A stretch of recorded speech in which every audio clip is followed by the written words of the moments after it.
आज हम लोग क्लास 11 में प्रश्नावली 2.3 यानी एक्सरसाइज 2.3 पढ़ेंगे और इसके लिए जो परिभाषा है फलन का वो सारा परिभाषा हम लोग पिछला क्लास में पढ़ चुके हैं। यहाँ पर हम लोग पहला क्वेश्चन बोल रहा है कि इसको जांच कीजिए कि क्या ये फलन है, यदि है तो उसका परिसर यानी रेंज लिखना है। तो हम लोग परिभाषा पढ़ चुके हैं कि किसी भी संबंध के प्रत्येक युग्म के प्रथम घटक यदि भिन्न भिन्न है तो वो एक संबंध फलन होता है। तो यहाँ पर देखिए, जैसे मान लीजिए किरण आरेख हम खींच देते हैं यहाँ पर एक छोटा सा, तो आप लोग देख रहे हैं कि इसमें प्रथम घटक क्या है, 2, 5, 8, 11, 14, 17। 2, 5, 8, 11, 14 और 17। इसमें केवल एक अवयव है। 2 से भी एक को, 5 से भी एक को, 8 से भी एक को, 11 से भी एक को, 14 से भी एक को और 17 से भी एक को मिलाया गया है, यानी कि यही हमारा किरण आरेख होगा। तो हम लोग यहाँ पर देख रहे हैं परिभाषा में हम लोग यही पढ़ रहे हैं कि यदि प्रांत के यदि इस समुच्चय के प्रत्येक अवयव का प्रतिबिंब यदि इसमें है तो हम लोग कहेंगे कि वो फलन है। ठीक है, तो ये फलन होगा, याद रखिएगा। तो यहाँ पर हम लोग क्या लिखेंगे कि प्रत्येक युग्म के प्रथम घटक ठीक है भिन्न है। देख लीजिए, सबका भिन्न है। इसके अनुसार हम लिखे हैं यहाँ पर, इसलिए हम लोग लिख देंगे कि यह संबंध फलन है। ठीक है, यह संबंध फलन है हम लोग लिख देंगे। और इसका परिसर हम लोग को बोल रहा है लिखने के लिए, तो परिसर हम लोग फिगर से देख लेंगे, फिगर से केवल एक ही है तो एक लिख देंगे। ठीक है, इसका प्रांत यदि पूछता तो हम लोग प्रांत में ये सारा लिखते हैं क्योंकि सारा का प्रतिबिंब इसमें है। ठीक है, उसी तरह देखिए इसमें भी लिखेंगे, देखिए 2, 4, 6, 8, 10, 12, 14। इसका भी प्रथम घटक भिन्न है तो हम लोग लिख देंगे कि प्रत्येक युग्म का प्रथम घटक भिन्न है। ठीक है, इसलिए यह संबंध फलन है। ठीक है, यह संबंध फलन है हम लोग लिखेंगे। और इसका परिसर क्या होगा, तो द्वितीय घटक को हम लोग परिसर बोलते हैं। तो द्वितीय घटक क्या है, 1, 2, 3, 4, 5, 6, 7। 3, 4, 5, 6 और 7। चलिए इसको देखते हैं। इसमें देखिए कि इसके प्रथम घटक, इस युग्म का प्रथम घटक भी एक है और इस युग्म का भी प्रथम घटक एक है। तो इसमें हम लोग कहेंगे कि इसका प्रत्येक युग्म का प्रथम घटक भिन्न नहीं है। तो यहाँ पर हम लोग लिखेंगे कि प्रत्येक युग्म का प्रथम घटक भिन्न नहीं है, इसलिए यह संबंध फलन नहीं होगा। तो लिखेंगे यह संबंध फलन नहीं है। ठीक है, यह होगा हमारा पहला क्वेश्चन का आंसर। दूसरा का भी हम लोग लिख दिए हैं क्वेश्चन।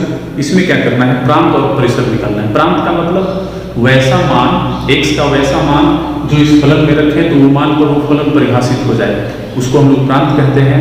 और जो हमको रिजल्ट प्राप्त होता है उसको हम लोग परिसर कहते हैं। तो चलिए इसमें हम लोग देख लेते हैं। इसमें कोई समुच्चय नहीं दिया है। हम लोग जानते हैं कि कोई समुच्चय नहीं दिया रहता है तो वास्तविक संख्याओं का समुच्चय आग लेते हैं। तो हम लोग उसी में अनुसार नाम रख देंगे। जैसे देखिए -2 रख देते हैं, -1 रख देते हैं, 0 रख देते हैं, 1 रख देते हैं और 2 रख देते हैं।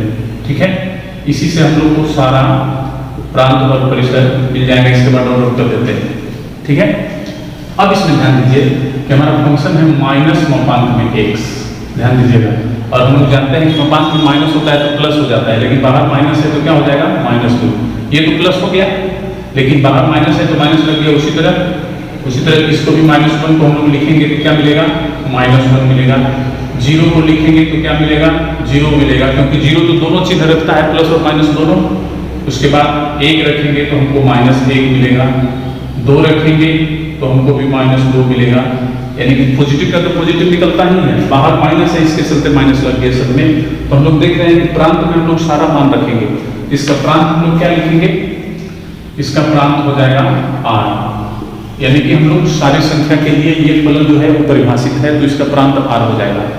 परिसर में देखिए आपको क्या मिल रहा है, परिसर में हम लोग को जीरो से लेकर के हम लोग किधर जा रहे हैं, माइनस इन्फिनिटी की ओर। जैसे 3 रखिएगा तो -3 मिलेगा, 4 रखेगा तो -4। किधर पढ़ रहे हैं हम लोग, बाएं की तरफ यानी माइनस इन्फिनिटी की तरफ। तो हम लोग परिसर बराबर लिख देंगे, परिसर बराबर हम लोग ऐसे लिख देंगे 0, चाहे ऐसे डॉट कर दीजिए और लिख दीजिए -2 -1 0। ठीक है, ये भी हम लोग लिख सकते हैं, या हम लोग ऐसे भी लिख सकते हैं इसको -इन्फिनिटी से 0 तक, क्योंकि 0 हमको प्राप्त है, 0 प्राप्त हो रहा है, इसलिए 0 तक हम लोग लिख सकते हैं। ठीक है, ये हमारा प्रांत और परिसर हुआ। दूसरा क्वेश्चन है √9 - x²। इसमें भी वही काम करते हैं। ठीक है, इसमें पहले रखते हैं -3 -4, फिर उसके बाद रखते हैं -3, फिर उसके बाद रखते हैं -2, फिर उसके बाद रखते हैं -1, फिर 0, फिर 1, फिर 2, फिर 3। इतना हम लोग मान रखेंगे और F4 भी एक लिख देते हैं। तो इतना मान से हम लोग को पता चल जाएगा कि इसका प्रांत और परिसर क्या है। ठीक है, हम लोग ये नोट कर देंगे। देखिए 8 -4 यदि रखेंगे x की जगह पर तो हमको मिलेगा 9 -4 का होल स्क्वायर। ठीक है, तो क्या मिलेगा 9 - 16। तो 9 - 16 बराबर क्या मिलेगा -7। ठीक है, और रूट में -7 जो होता है उसको हम लोग कहते हैं अपरिभाषित फलन। तो हम लोग इसे लिख देंगे अपरिभाषित। अपरिभाषित, अपरि लिख करके 0 कर दिए तो अपरिभाषित। ठीक है, फिर यहाँ पर हम लोग 3 रखेंगे तो 9 -3 का होल स्क्वायर इक्वल टू क्या मिलेगा 9 - 9 हो जाएगा इक्वल टू 0। ये परिभाषित होगा क्योंकि 0 मिल रहा है। फिर 9 - -2 के स्क्वायर करेंगे तो क्या मिलेगा 9 - 4 इक्वल टू √5। √5 भी एक संख्या है जिसे हम लोग संख्या रेखा पर प्रदर्शित करते हैं, इसलिए ये भी परिभाषित हो गया। उसके बाद -1 रखेंगे, 9 - -1 का होल स्क्वायर बराबर क्या मिलेगा 9 और -1 बराबर 8। ये भी परिभाषित हो गया। फिर उसके बाद 0 रखेंगे तो 9 - 0 का होल स्क्वायर बराबर हमको मिलेगा 9 इक्वल टू क्या मिल जाएगा 3। ये भी परिभाषित हो गया। फिर 1 रखेंगे तो 9 - 1 का होल स्क्वायर बराबर √9 - 1 बराबर √8। ये भी परिभाषित हो गया। फिर उसके बाद हम लोग क्या करेंगे √2 रखेंगे इसमें 9 - 2 के होल स्क्वायर तो 9 - 4 बराबर √5 हो जाएगा। ये भी परिभाषित होगा। 3 रखेंगे 9 - 3 का होल स्क्वायर बराबर क्या मिलेगा 9 - 9 इक्वल टू 0। ये भी परिभाषित है। और 4 रखेंगे तो 9 - 4 का होल स्क्वायर हो जाएगा इक्वल टू मिलेगा 9 - 16 √-7। ये भी अपरिभाषित हो गया। ठीक है, ध्यान दीजिएगा। तो ऊपर भी देखिए -4 से पीछे यानी छोटा अंक रखिएगा -5 और सबके लिए अपरिभाषित होगा क्योंकि सबके लिए माइनस में ही प्राप्त हो जाएगा। तो माइनस में अंडर में आता है तो उसे हम लोग अपरिभाषित कहते हैं। यानी कि इसका मतलब ये हुआ कि -3 से छोटी और 3 से बड़ी सारी संख्याओं के लिए अपरिभाषित है। तो कितने के लिए परिभाषित है -3 से 3 तक के लिए। तो ये हमारा प्रांत हो गया -3 से 3 तक। फिर उसके बाद परिसर आप लोग देख लीजिए कहाँ से है, 0 से हम लोग √5 √8 3 की तरफ हम लोग जा रहे हैं। ठीक है, तो ये हम लोग परिसर में लिख देंगे। तो हम लोग का प्रांत क्या होगा, यहाँ पर प्रांत यहाँ पर हम लोग लिख देंगे क्या, ऐसे भी लिख सकते हैं प्रांत x -3 x <3 इक्वल टू कर देंगे। ठीक है, ऐसे भी हम लोग प्रांत लिख सकते हैं कि प्रांत में हम लोग -3 से 3 तक रखे हैं, यानी कि x जो है वो -3 से 3 तक होगा। ठीक है, और परिसर में हम लोग को क्या मिला है, रिजल्ट देख लीजिए। रिजल्ट ये क्या प्राप्त हुआ है परिसर में, हम लोग देख सकते हैं यहाँ पर कि वो 0 से 3 की तरफ, 0 से 3 के बीच में ना होगा √5 और √8 का वर्गमूल, तो 0 से 3 के बीच में है। तो हम लोग यहाँ पर ये भी लिख सकते हैं x = 0 x ≤ 3। यानी कि ये हमारा परिसर हो गया। यानी 0 से 3 के बीच 0 भी प्राप्त होगा, 3 भी प्राप्त होगा। देख रहे हैं आप लोग 0 भी प्राप्त है, 3 भी प्राप्त है और उसके बीच की संख्या भी प्राप्त है। तो हम लोग लिख सकते हैं परिसर बराबर उसको। ठीक है, क्वेश्चन नंबर हम लोग देख लेते हैं 3, 4 और 5। 3 में हम लोग को दिया गया है मान निकालने के लिए, fx हमको दिया गया है। ऐसा काम हम लोग 9th क्लास में भी किए हुए हैं। एक 0 का मतलब x की जगह 0 रख देंगे, 2 × 0 - 5 = 0 - 5 बराबर -5। उसी तरह 7 रखेंगे इसमें, 2 इंटू 7 माइनस 5 बराबर 14 माइनस 5 बराबर 9। उसी तरह माइनस 3 रखेंगे तो 2 into minus 3 minus 5 equal to minus 6 minus 5 equal to minus 11। ठीक है, उसी तरह इसमें भी करना है, टी 0 रखना है तो सी की जगह 0 रखना है। देखिए टी सी है तो सी की जगह 0 है, जिसमें सी की जगह 0 कर देंगे 9/5 इंटू 0 प्लस 32 इक्वल टू क्या होगा, 0 प्लस 32 इक्वल टू 32 हो जाएगा।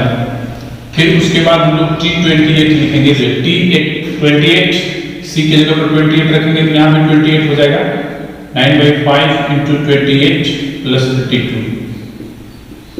9 से मल्टीप्लाई कर लीजिए, 9 × 6 72, 2 7 बचा, 9 दूनी 18 और 7 25 बटा में 5 प्लस 32।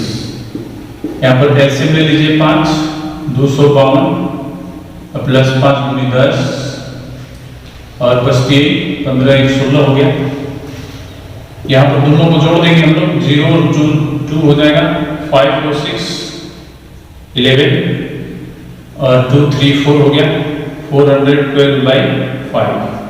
चलिए t माइनस 10 रखिए यहाँ पर 9/5 इंटू माइनस 10 प्लस 32। 5 से 10 2 बार में कट जाएगा, माइनस 18 प्लस 32 इक्वल टू हो जाएगा आपका 14।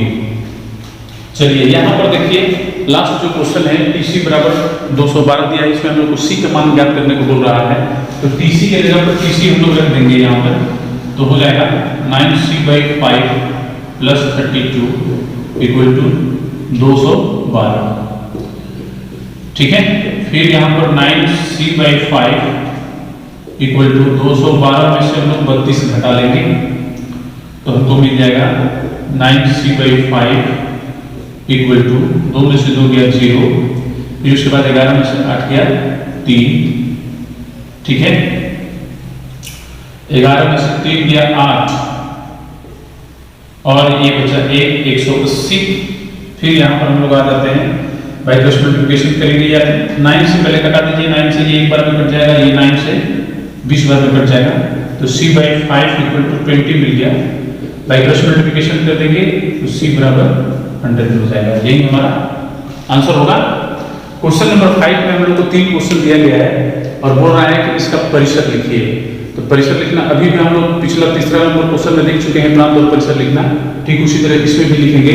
तो ध्यान दीजिए यहाँ पर दिया है कि x एलिमेंट ऑफ r और x 0 से बड़ा है, यानी कि इसमें जो भी हम लोग मान रखेंगे वो 0 से बड़ा रखेंगे, यानी कि 1 से लिखना स्टार्ट करेंगे। तो 1 रखेंगे तो क्या मिलेगा, 2 - 3 × 1 बराबर, देखिए क्या मिल रहा है, 2 - 3 इक्वल टू -1। यदि 2 रख रहे हैं तो क्या मिल रहा है, 2 - 3 × 2 इक्वल टू 2 - 6 इक्वल टू -4। 3 रख रहे हैं, देख लीजिए क्या मिल रहा है, 2 - 3 × 3 इक्वल टू 2 - 9 इक्वल टू -7। इतना से ही हम लोग को पता चल गया कि इसका परिसर क्या है। देख लीजिए जो रिजल्ट प्राप्त हो रहा है वो हम लोग किधर जा रहे हैं, -1 -4 -7, उसके बाद आगे बढ़ेंगे हम लोग तो और पीछे जाएंगे, यानी किधर जा रहे हैं हम लोग, -∞ की ओर। तो हम लोग यहाँ पर परिसर क्या लिख देंगे, परिसर बराबर हम लोग को देखिए ये हमको -1 से स्टार्ट हो रहा है।